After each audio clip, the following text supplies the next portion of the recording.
हम कोई भी मनुष्य ईश्वरीय दया, ईश्वरीय प्रेम के बाहर नहीं है। ईश्वर यदि चाहे तो हमें कुछ भी कर सकते हैं, कुछ भी बना सकते हैं। आप कितने भी बड़ा पापी क्यों ना हो, ईश्वर की दया आपके लिए विशेष है। ईश्वर आपको अपने प्रेम से, अपने रक्त से धोकर आपको पूर्ण रूप से अपनाना चाहते हैं। उसके लिए उन्हें एक मौका दीजिए। वो अवसर है हमारे लिए विशेष रूप से त्रिदुम और उसके बाद में आने वाला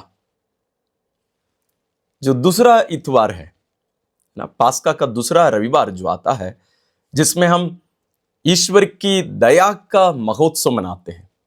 ईश्वर की दया, आप सोचेंगे कि ये क्या होता है। ईश्वर की दया असली में मनुष्यों के प्रति ईश्वरीय प्रेम का नाम है। ईश्वरी की दया या ईश्वरीय दया या ईश्वरीय करुणा। ईश्वर का प्रेम अलग अलग रीति से हमें दिया जाता है ना। प्रेम का अलग अलग रूप होता है। हम जो पापी हैं, हम जो अयोग्य हैं, हमें ईश्वर की चंगाई की जरूरत है, ईश्वर की क्षमा की जरूरत है, ईश्वरीय जीवन की जरूरत है। वो हमें दिया जाता है दया नाम के उस प्रेम के द्वारा। तो ये प्रेम है असली में।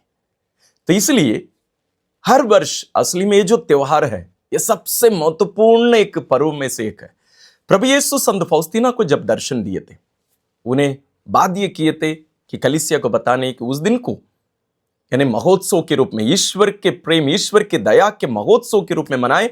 और उस दिन लोग जो प्रभु, जैसे मैं अभी नियम बताऊंगा क्या करना चाहिए, उसका पालन करते हुए जो उस पर्व मनाएंगे, उन लोगों के सारे पाप क्षमा होंगे।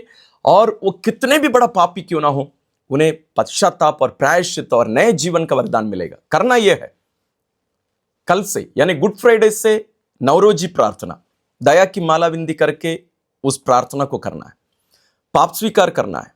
और पर्व के दिन पवित्र कम्युनियन अनिवार्य रूप से ग्रहण करना है। पाप स्वीकार करते समय ध्यान में रखिएगा, अपने सारे पापों से छुटकारा पाना है। ये नहीं कि केवल बड़े बड़े पाप, नहीं, कोई भी पाप से हमारा अटैचमेंट नहीं होना चाहिए। उसके प्रति हमारा झुकाव पूर्ण रूप से उसको तोड़कर, संबंध को पूर्ण रूप से तोड़कर एक नई प्राणी बनने की एक इच्छा और एक मिशनरी, ईश्वरीय इस दया के एक मिशनरी बनने का एक संकल्प लेना है। ये होने से हम उसको ग्रहण कर सकते हैं। तो मैं आशा करता हूं आप ये सारे संदेश लोगों तक पहुंचाएंगे।